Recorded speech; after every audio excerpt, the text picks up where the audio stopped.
18 h, merci d'être avec nous pour cette nouvelle édition du jeudi 8 décembre. Au sommaire, le bras de fer des sauniers de Noirmoutier. Le sel ramassé à la main n'aura pas le monopole du label bio et sera donc confondu avec celui extrait des mines ou produit industriellement. Ils craignent une concurrence déloyale. Le potager extraordinaire s'apprête à reprendre racine, mais à La Roche-sur-Yon. Le nouveau site ouvrira au 1er juillet. Petit tour sur le chantier. Enfin, des artistes qui ne se connaissent pas et qui proposent une création en seulement 40 heures de collaboration. C'est le projet Ouvrir l'horizon, créé pendant la crise sanitaire. Mais on ouvre avec la colère des sauniers de la coopérative de sel de Noirmoutier. Le sel industriel et issu des mines aurait autant le droit au label bio que celui ramassé à la main. Un texte en ce sens des 27 États membres de l'Union européenne vient d'être mis à la consultation publique. S'il est validé, il sera adopté fin janvier 2023. Il reste donc peu de temps à la présidente de la coopérative de sel de Noirmoutier pour mobiliser l'opinion publique. Rencontre dans ce reportage. Quelles caractéristiques doit-on exiger d'un sel bio? C'est la question à laquelle tente de répondre la Commission européenne qui travaille depuis plus d'1 an à la rédaction d'un cahier des charges. Mais la dernière version présentée est loin d'apporter satisfaction auprès des petits producteurs qui voient mis dans le même sac ramassage à la main et extraction au bulldozer. Ne peut être bio que quelque chose qui respecte les cycles naturels, respecte l'environnement, les sols, et qui permet le développement des territoires ruraux. Donc nous, on sait qu'on rentre complètement dans ces principes-là, du fait de la manière dont on travaille, qui est complètement manuel, qui ne dépense aucune énergie fossile, qui se fait avec juste le soleil et le vent. Et on sait que ce n'est pas du tout la même chose qu'un sel de mine, par exemple, qui du coup est extrait comme du charbon, donc détruit un sous-sol, ne respecte pas les cycles naturels et est très énergivore. Donc pour nous, c'est deux choses complètement différentes. Et actuellement, pour la Commission, c'est la même chose. Sur la façade atlantique, 600 petits producteurs récoltent le sel de manière traditionnelle, environ 25 000 tonnes à l'année. Un grain de sel comparé aux 4 millions de tonnes produites de manière industrielle.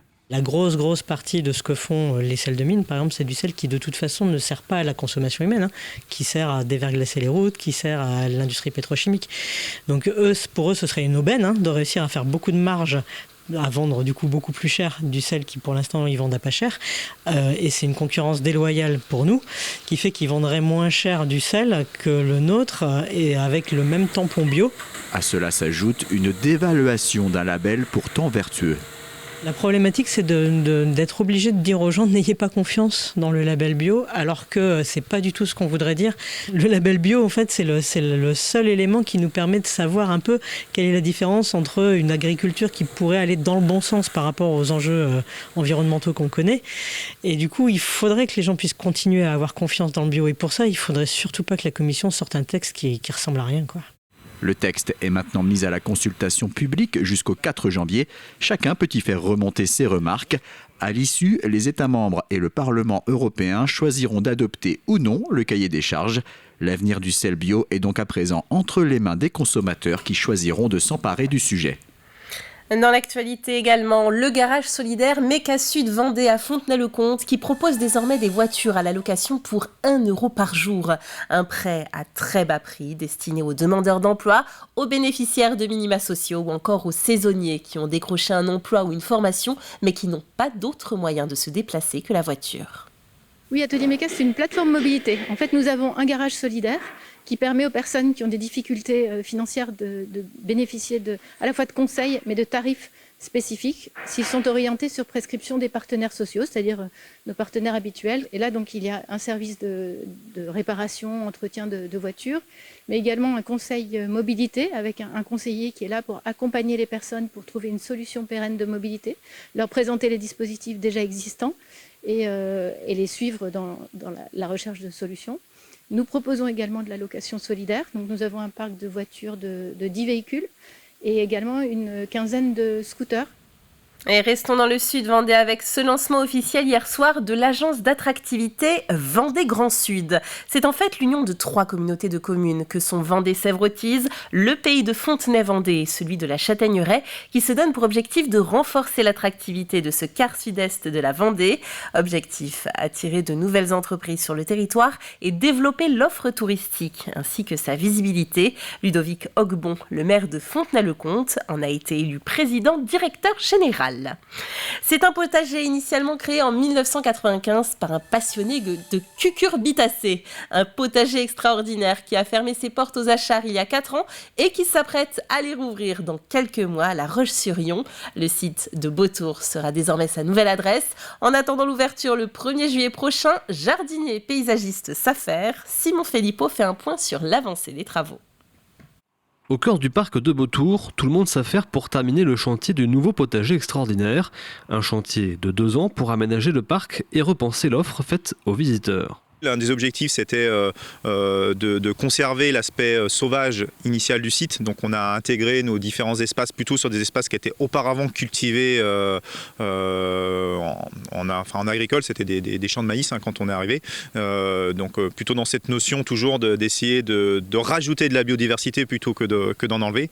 Et dans la réflexion de toute l'installation de nos espaces, de l'organisation des réseaux, de l'irrigation, on a toujours essayé d'avoir le souci d'impacter le moins, voire même d'enrichir les zones. Donc, que ce soit le traitement des eaux, la gestion des ruissellements avec des noues pour faciliter l'infiltration. Enfin, on a essayé de penser vraiment dans sa globalité le projet.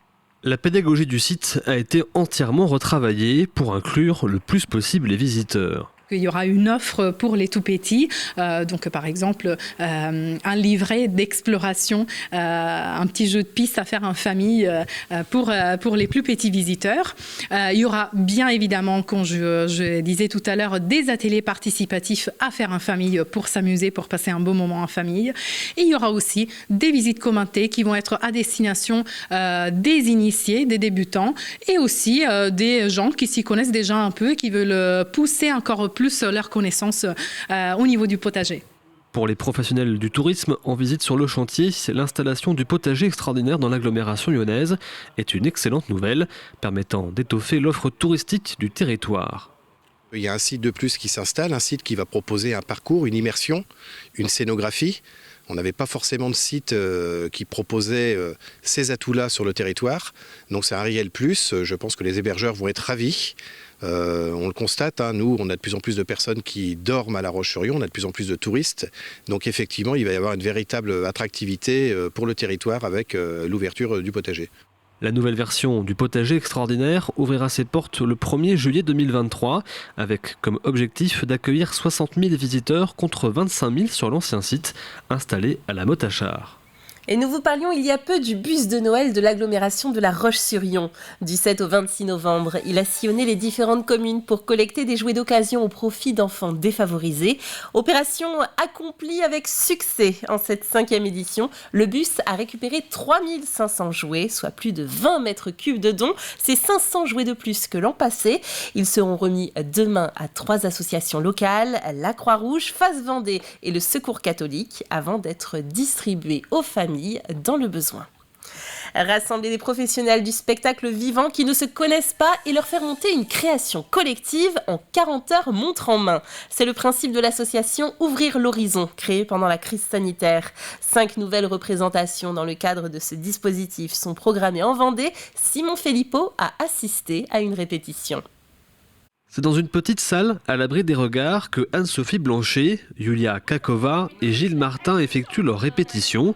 Ces 3 artistes ne se connaissaient pourtant pas il y a peu. Ils doivent leur rencontre à un récent système d'entraide. Ouvrir l'horizon est un dispositif qui a été créé il y a 2 ans, en 2020, pendant le confinement, par des professionnels du spectacle, pour essayer de réagir à ce qui se passait, à savoir le désert. Et donc, pas de travail pour personne et grande difficulté. 40 heures seulement de répétition pour les 3 artistes. Un temps de travail très court qui nécessite un accompagnement à la fois dans la communication, la technique, mais aussi l'artistique pour réussir à se trouver, à rassembler leurs idées et à dépasser les frontières, le thème de leur création. Mon travail, c'était justement d'aller passer ça, d'aller voir quels sont les endroits où il a envie d'aller, mais il ne va pas. Donc moi, mon travail, c'est celui-là, c'est d'aller... c'est un travail d'accoucheur aussi, hein, c'est comme ça qu'on pourrait dire, ou d'accoucheuse. Moi, j'adore, en fait. Je trouve ça extraordinaire de voir quand quelque chose se passe et que la personne qui est là, qui joue, et tout d'un coup, quelque chose se débloque et... il y a le corps, ou il y a la voix, ou il y a la musique. Je trouve ça toujours aussi magnifique, quoi. C'est très émouvant. 5 représentations sont prévues, notamment dans des maisons de quartier, pour se rapprocher le plus possible du public. Dans la région, ce sont près de 300 artistes qui ont participé à des projets similaires, avec toujours comme objectif de mélanger les univers et créer des rencontres. Rien ne change ni la douleur. Et ce jeudi 8 décembre, c'est l'avant-première officielle du film Vaincre ou mourir, le premier long métrage du Puy du Fou. 240 cinémas en France proposent cette avant-première, mais l'emballement, vous en doutez, est particulier en Vendée. La plupart des établissements que nous avons contactés ont leur salle complète ou en passe de l'être. Au Ciné Triskel de Luçon, on parle d'un engouement incomparable. Certaines mettent en place des salles supplémentaires. C'est notamment le cas du Grand Palace au Sables-d'Olonne. Et que dire du Grand Luxe des Herbiers, où près de 1200 spectateurs voient le film aujourd'hui. Écoutons son directeur.